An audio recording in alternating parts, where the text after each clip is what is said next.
서귀포에 있는 대규모 아파트 단지입니다. 지하에 문제가 발생했습니다. 일반인은 못 들어가는 설비 공간입니다. 문제는 이곳 벽면에 발생했습니다. 한쪽 벽에 계속 물이 흘러내립니다. 위쪽을 확인해보면 배관이 하나 보입니다. 지상에 물을 공급하는 배관인데 이 배관이 나가는 구멍에서 물이 계속 나오고 있네요. 1층에 올라와 배관의 위치를 확인해보죠. 잔디밭에서 나온 배관은 보도블럭을 지나서 경비실 앞으로 지나갈 것으로 추측됩니다. 경비실 앞에서 분기되어 경비실 화장실로 물을 공급하고 우측으로 방향을 틀어 클린하우스로 진행한 후 클린하우스 수전에 물을 공급하게 됩니다. 누수량이 적지 않으므로 가스탐지보다 청음기로 먼저 소리를 들어보았습니다. 별다른 누수음은 들리지 않습니다. 배관 예상 경로를 따라 계속 들어봅니다. 경비실을 지나 잔디밭으로 향하는데 아직 누수음이 들리지 않네요. 건물 앞 잔디밭까지 와서 겨우 누수음이 확인됩니다. 지하에서 배관이 나오는 바로 그 위치입니다. 매설 깊이는 깊지 않아 보입니다. 바로 굴착을 진행했습니다. 노란 CD관이 보이는데 심하게 꺾인 상태입니다. 내부에는 PB 배관이 있습니다. 배관 수선 작업을 위해 밸브를 잠궈야 합니다. 밸브는 지하 1층 엘리베이터 앞에 있습니다. 밸브를 잠그고 배관 수선 전 한 가지 작업을 더 해야 합니다. 1층에서 작업을 하려면 배관을 잡아당겨 작업을 해야 하고 그러려면 배관 길이에 여유가 있어야 합니다. 그래서 지하에서 배관 길이를 조금 연장해 주었습니다. 사전 작업이 모두 끝났으니 배관 수선을 시작합니다. 일단 CD관을 잘라냅니다. CD관을 자를 때는 내부 PB 배관이 손상되지 않도록 주의해서 자릅니다. 누수 위치가 확인됩니다. PB 배관 꺾인 부분이 살짝 찢어졌군요. 배관을 미리 연장해 놓아 작업에 충분한 길이가 확보되었습니다. 배관의 손상된 부위를 잘라내고 엘보를 사용하여 배관을 다시 정상적으로 연결해 주었습니다. 굴착 위치를 다시 흙으로 덮어주면 작업은 마무리. 작업이 잘 되었나 확인해 보죠. 지하실에서 보면 물이 흐르던 곳에서 더 이상 물이 나오지 않습니다. 다음 동 작업을 위해 이동합니다. 이번에는 103동 지하입니다. 마찬가지로 지하 설비 공간에 문제가 발생했는데 앞에 작업한 동과 동일한 증상이 나타나고 있습니다. 현재는 밸브를 잠궈 놓은 상황입니다. 배관이 길게 연결되어 있고 배관을 따라가 보면 밸브가 보입니다. 탐지 구간은 길지 않습니다. 이 배관도 클린하우스 수전에 물을 공급하는 배관입니다. 밸브를 열어 누수 상황을 만들어야 누수 탐지가 가능해서 밸브를 열어줍니다.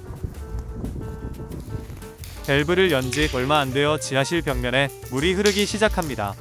반응이 오는 시간은 매우 짧은 편입니다. 문제는 이날의 바람은 준태풍급이어서 외부 청음 탐지가 전혀 불가능하다는 것. 앞동은 바람이 막아지는 구조라면 이동은 바람이 모이는 길목입니다. 엄청난 바람 소리로 청음은 불가능합니다. 누수 위치는 앞동과 같을 것으로 예상되나 청음이 안되니 무작정 팔 수는 없고 가스로 확인해야겠습니다. 가스 주입구 설치를 위해 지하 CD관을 일부 자르고 PB관을 노출시킵니다. 배관 중간에서 가스 주입구를 설치한 후 누수 탐지 가스를 배관에 투입합니다. 가스 탐지기를 작동하고 1층에서 누수 탐지 가스를 확인합니다. 청음은 하지 못해도 여기서 누수 탐지 가스가 확인되면 이곳을 굴착하고 그러면 누수 위치가 나올 것으로 예상됩니다. 네, 누수 탐지 가스가 확인됩니다. 역시 같은 위치의 누수인 것으로 보입니다. 가스가 탐지된 위치의 돌을 치워보니 그 밑에 물이 고여있는 것이 보입니다. 여기를 파면 되겠습니다. 조금 파고 내려가니 벽에서 나온 배관이 확인됩니다. 완전히 절단되어 있습니다. 그래서 지하에서는 물이 흘러내리는데 클린하우스에서는 물이 나오지 않았던 겁니다. 건물 외부 흙이 침하되어 주저앉으며 건물 밖에 배관을 끌어내렸고 배관이 내려가며 절단되었네요. CD관이 보이지는 않는데 PB 배관이 움직일 수 있는 여유가 있어 보이죠. 배관이 콘크리트에 물려있지 않아서 작업은 가능합니다. 지하에서 당겨보면 배관이 잘 움직입니다. 안쪽도 배관이 좀 많이 꺾이는 것 같아서 엘보를 사용하여 배관 스트레스를 없애줍니다. 벽 관통 부위를 새 배관으로 교체하고 바깥 배관과 연결하여 배관 수선을 마무리하였습니다. 그렇게 그날의 작업은 마무리했는데 일주일 정도 지나 다시 연락이 왔습니다. 첫 번째 동 클린하우스 수전에 문제가 발생했다고 합니다. 현장에 도착하여 먼저 지하에 내려가 보았는데 지하에는 아무런 문제가 없습니다. 클린하우스로 가보아야겠네요. 밸브를 잠궈 놓아서 클린하우스 수전은 현재 사용이 중지된 상태입니다. 밸브를 열어 물을 공급하고 수전에 어떤 문제가 발생하는지 한번 살펴봐야겠습니다. CD관 내부에서 물이 쏟아져 나옵니다. 내부 PB관이 터지면 이런 현상이 나타납니다. 누수량 적지 않습니다. 일단 청음 탐지를 해보아야 합니다. 수전 뒤에서부터 시작해 보기로 합니다. 그러나 여기는 아파트 입구 옆입니다. 차량 소음이 장난이 아니네요. 안되면 빨리 다른 방법을 찾아야 합니다. 이번에는 내시경 카메라를 배관에 투입하여 누수 위치를 찾을 계획입니다. 중국산 내시경 카메라입니다. 싸게 사서 고장나면 바로 새로 구매하는 소모품입니다. 아주 요긴하게 사용하고 있는 장비인데 가성비가 갑입니다. 뭐가 보이죠? 좀 더 가까이 가서 봐야겠습니다.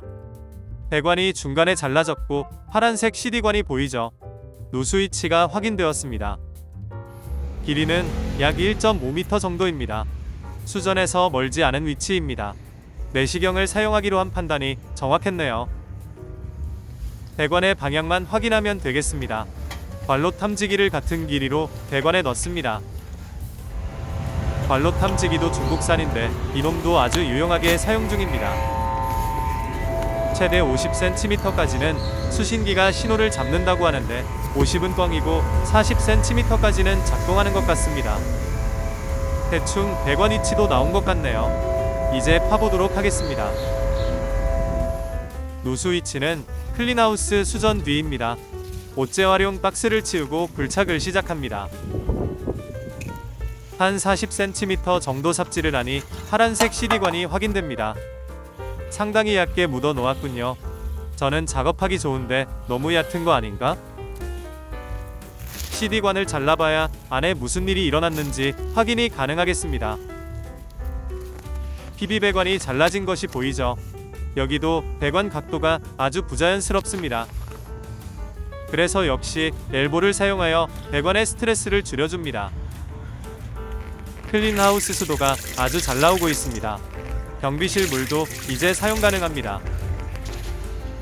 솔직히 누수 영상으로 유튜브 수익이 발생하리라고는 기대하지 않습니다.